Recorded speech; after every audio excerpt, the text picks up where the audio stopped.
Shalom para peserta Bible Study yang terkasih, senang sekali bisa belajar firman Tuhan bersama saudara. Kita akan melanjutkan pelajaran kita dari kitab 1 dan 2 Samuel. Kali ini kita akan membahas kisah tabut perjanjian yang dirampas oleh bangsa Filistin dalam 1 Samuel 5 sampai dengan 1 Samuel 7 ayat 1 dan 2. Sebelumnya kita melihat bagaimana bangsa Israel mencoba membawa tabut perjanjian ke medan pertempuran dengan harapan bahwa kehadiran tabut tersebut akan mendatangkan kemenangan bagi mereka. Tak disangka justru mereka kalah habis-habisan. Imam yang membawa tabut pun mati dibunuh. Tabut perjanjian, lambang kehadiran Allah Israel, dirampas musuh. Ini adalah pukulan berat bagi Israel. Tabut perjanjian, tabut Allah adalah pusat koneksi antara umat dan Tuhan. Tahta kehadiran Tuhan. Dalam perjalanan umat Israel hingga saat itu, tabut perjanjian membawa kuasa Tuhan, mendatangkan kemenangan dan mujizat ajaib di tengah mereka. Ingat sungai Yordan yang terbelah? Ingat tembok Yeriko yang roboh? Tabut perjanjian selalu di depan. Kini tabut itu jatuh ke tangan musuh. Apakah itu artinya Tuhan tidak lagi berpihak pada Israel? Atau jangan-jangan Tuhan pun telah dikalahkan oleh Filistin? Menantu Imam Eli berkata demikian.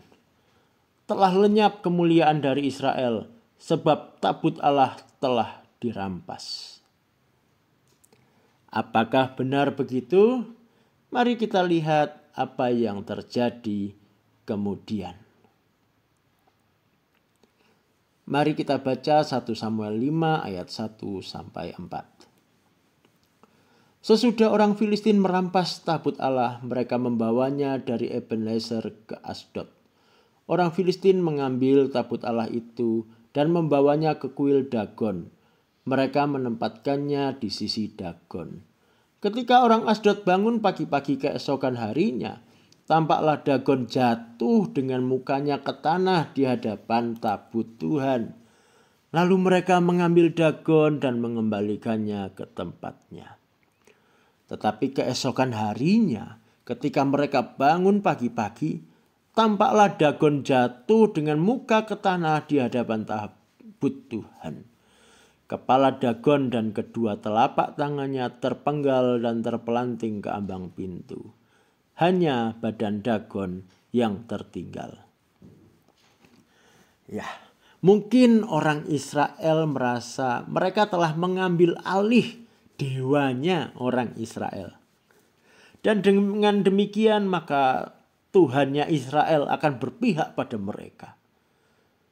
Mereka pun meletakkan tabut perjanjian di samping Dagon. Nah, Dagon itu adalah dewa utama orang Filistin. Memang bangsa Filistin itu penyembah banyak dewa. Jadi mungkin mereka mau meletakkan Tuhan sejajar dengan dewa-dewa mereka.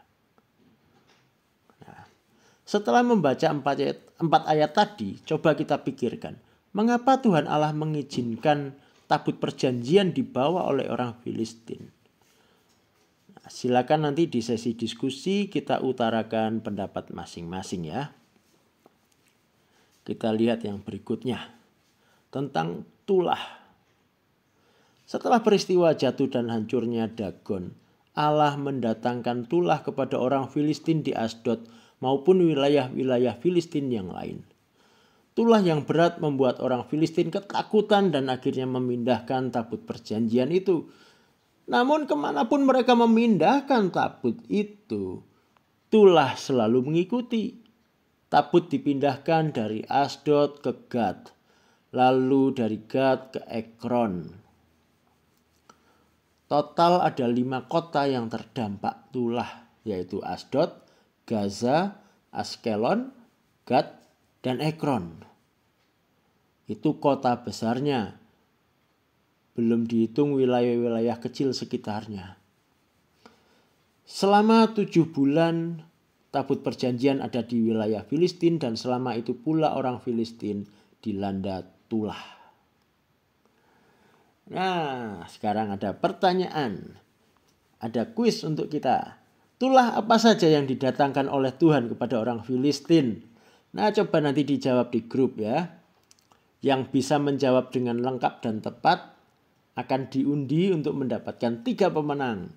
Pemenang akan diumumkan di hari Sabtu dan hadiah bisa ambil di IRC pada hari Minggu setelah ibadah. Nah, sekarang kita lanjutkan bagaimana tabut perjanjian itu kembali ke Israel. 7 bulan lamanya tabut perjanjian ada di Filistin dan orang Filistin kebingungan. Tentu mereka berusaha bagaimana menaklukkan tabut Allahnya Israel. Tetapi mereka tidak berhasil. Mereka ingin mengembalikan saja tabut itu. Tetapi mereka bingung juga bagaimana cara melakukannya dengan aman. Akhirnya mereka memanggil para imam. Tentu yang dimaksud di sini imam berhalanya Filistin ya, bukan imam dari Israel. Dan juga mereka memanggil para penenung ya, dukun-dukun ini dipanggil. Para imam dan penenung ini menyampaikan sebuah teguran yang menarik. Dalam 1 Samuel 6 ayat 6.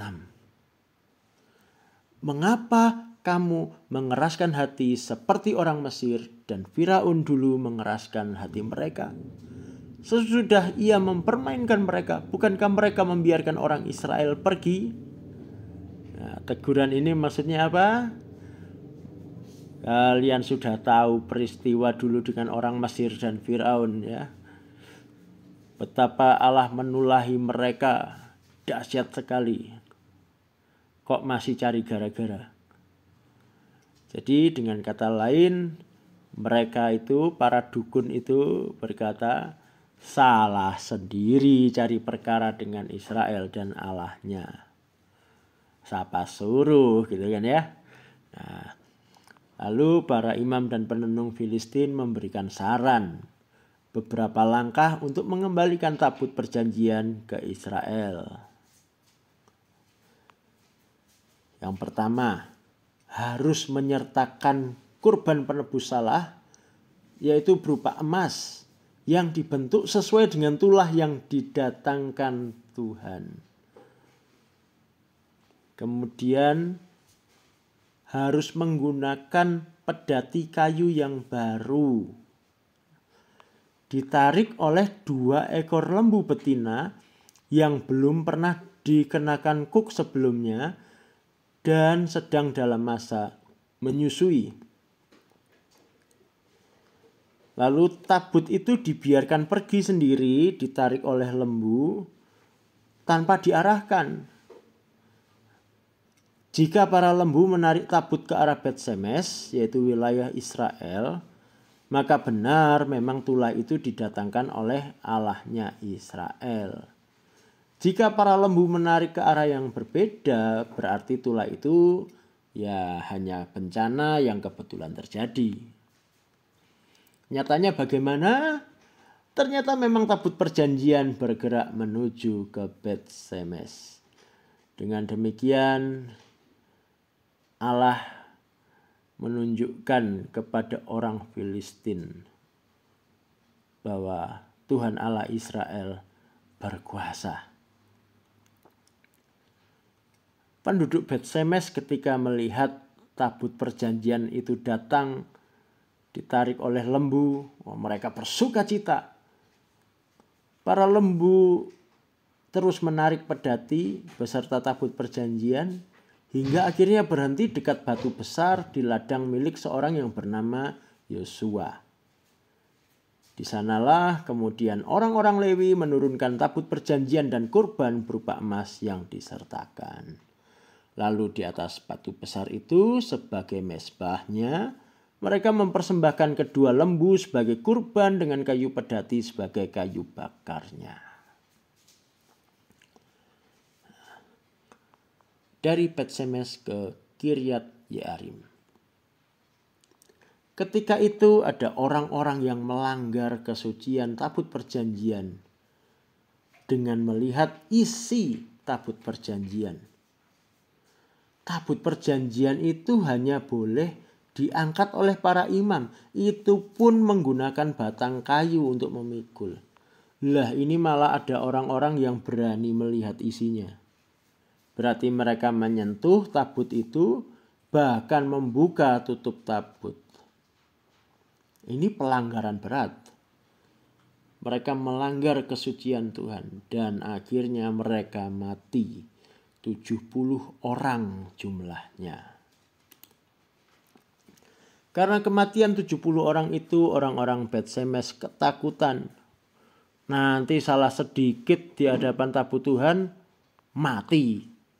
Kan gawat. Akhirnya mereka memanggil orang-orang dari wilayah lain yaitu Kiryat Yearim untuk mengambil tabut perjanjian. Orang-orang Kiryat Yearim datang membawa tabut itu lalu meletakkannya di rumah Abinadab. Kemudian menguduskan Eleazar anak Abinadab untuk menjaga tabut. Di sanalah tabut perjanjian tinggal hingga nantinya Raja Daud yang memindahkan tabut perjanjian itu ke Yerusalem. Nah, dari kisah ini pelajaran apa yang kita dapatkan? Apa yang perlu kita perhatikan? Silakan didiskusikan. Saya harap saudara semua aktif berpendapat, bertanya jawab, sehingga kita semua diperkaya dan diperkuat. Iman kita makin mantap. Tuhan Yesus memberkati. Sampai jumpa di sesi diskusi.